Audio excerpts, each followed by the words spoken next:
সীমাকি ওয়ার্ল্ডের সবাইকে স্বাগত। কেমন আছো বন্ধুরা? দেখো এখানে গরম গরম চপ ভাজা হচ্ছে। কোথায় গেছি বলো তো? মেলায়? না, মেলায় নয়, গিয়েছিলাম বাংলা সিনেমা দেখতে। সিনেমাটা ছিল নাম প্রধান। তো অভিজিৎ সেনের সিনেমা। বিগত দুটি সিনেমা, যে দুটো তোমরা অনেকেই দেখেছো, টনিক এবং আরেকটা সিনেমার নাম আমার মনে ও প্রজাপতি। এই দুটি সিনেমা উনি আমাদের উপহার দিয়েছিলেন। খুবই হিট করেছিল, তোমরা তো অনেকেই জানো, যারা দেখেছো বা দেখো উনি অনেকেই জানো। তো তারপরে দেখো সিনেমা দেখা তো হয়ে গেল। তো হয়ে যাওয়ার পরে আমরা ভাবলাম একটু বেহালা উৎসবে যাব।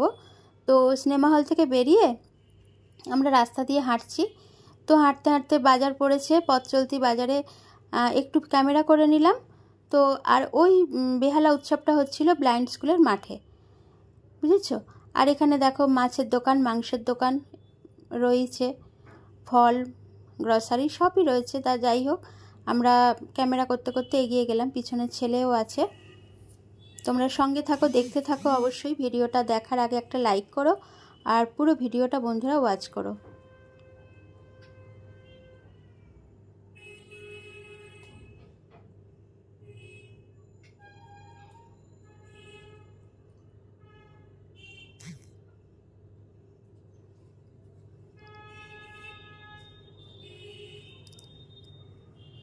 তবে সিনেমাটা দেখে ভালো লাগলো, কারণ বাস্তব দৈনন্দিন জীবনে যা ঘটছে ঠিক তার প্রতিফলন ঘটেছে এই সিনেমাটাতে।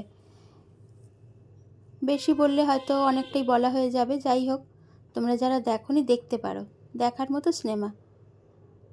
তো দেখো এই যে ব্লাইন্ড স্কুলের সামনে আমরা চলে এসেছি। এখানে দেখো দুদিকে গাছপালা, অনেক সুন্দর সুন্দর বেশ ফুলের গাছ রয়েছে। আসার সময় যখন আমি বেরিয়ে আসছিলাম তখন একটু ভিডিও করেছিলাম, তখন তোমরা সেটা দেখতে পাবে। তো আমরা আস্তে আস্তে ঢুকছি।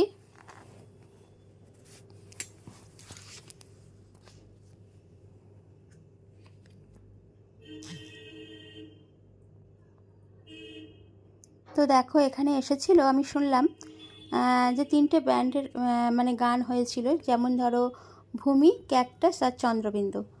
তো আমরা তো বেশিক্ষণ থাকিনি ওখানে, কারণ রাত হয়ে যাচ্ছিল।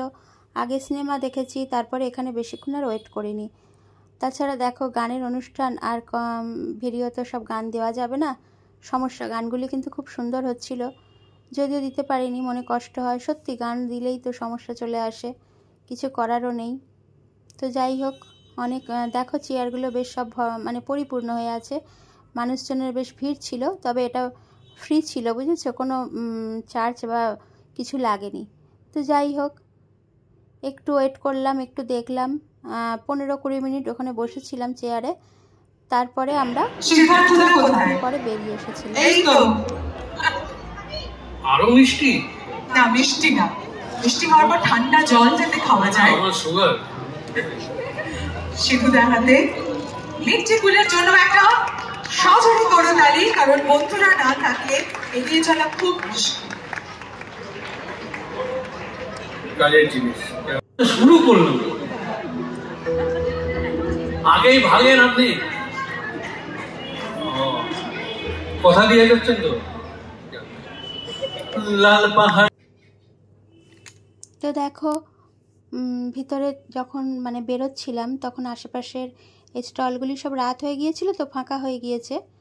হয়তো বিভিন্ন রকমের স্টল বসেছিল, কোনোটা কেক, কোনোটা কফি, এরকম সব ছিল, হয়তো বই স্টলও ছিল। যাই হোক, এখানে অনেক সময় বইমেলা হয় এই মাঠটাতে। তো এবারেও হচ্ছে বইমেলা, তবে এখানে নয়, অন্য কোনোখানে হচ্ছে। একদিন যাওয়ার ইচ্ছা আছে। তো দেখো বেরোনোর সময় দেখতে পাবে ফুলের গাছ কত সুন্দর। আর ব্লাইন্ড স্কুলে তো তোমরা জানোই, প্রতিবন্ধী অন্ধ বাচ্চাদের এখানে সব কিছুই হয়। তো যাই হোক, এরকম তিনটি বাচ্চাকে আমি দেখতে পেয়েছিলাম ওইখানে। এই যে এই 3জন, দেখলে সত্যি কষ্ট লাগে। আমরা দুটো চোখ দিয়ে পৃথিবীর আলো দেখছি, সব কিছু দেখছি, আর ওরা শুধুমাত্র অনুভূতির সাহায্যে সব কিছুকে দেখতে না পেয়েও দেখার চেষ্টা করছে, তাই না বলো? চোখ যার থাকে না সে বোঝে, সে হয়তো বোঝে না যে চোখ না থাকার কি কষ্ট, কিন্তু যার চোখ থেকে পরে চলে যায় সে বোঝে যে চোখ না থাকলে কত কষ্ট, কারণ ওরা জন্ম থেকেই অন্ধ। তো দেখো এখান থেকে বেরিয়ে আবার হাঁটতে শুরু করলাম। সেদিন যেন পায়ে আমাদের কিছু লাগানো ছিল। যাই হোক, হাঁটতে হাঁটতে গেলাম ভারতীয় সংস্কৃতি উৎসবে। এটা হচ্ছিল চৌরাস্তার একটু মানে চৌরাস্তার কাছাকাছি আর কি বলতে পারো, ওইখানেই হচ্ছিল। তো হাঁটতে হাঁটতে চলে গেলাম। শীতের রাত তো হাঁটতে অতটা অসুবিধা হচ্ছিল না, গরমকাল হলে হয়তো বিরক্ত লাগতো।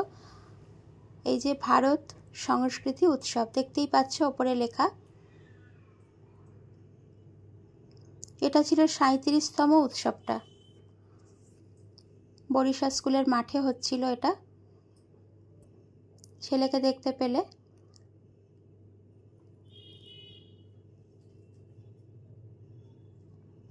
এখানে মানুষজনের ভিড় ছিল না। যাই হোক, রাতও হয়ে গিয়েছিল, মানুষজনের ভিড় তো তেমন দেখতে পাচ্ছি না, ফাঁকাই ছিল বলতে পারো।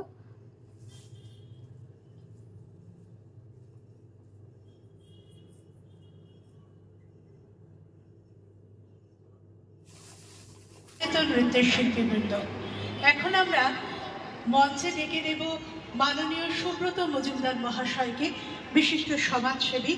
আমরা সম্মানিত করব ছন্দ মঞ্চের শিল্পীবৃন্দকে এবং প্রভা কলা ভূমির শিল্পীবৃন্দকে। 23 থেকে 30 তারিখ আমরা মঞ্চে মাননীয় সুব্রত মজুমদার মহাশয়কে ডেকে নিতে চলেছি।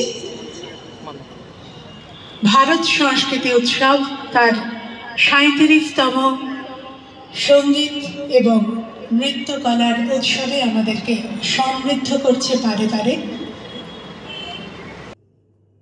তো এবারে আমাদের বাড়ি ফেরার পালা। দেখেছো আমরা দুজনে অটোতে উঠে পড়েছি, বাড়ি ফিরছি। তো বন্ধুরা ভাবাই ভালো থেকো, টাটা।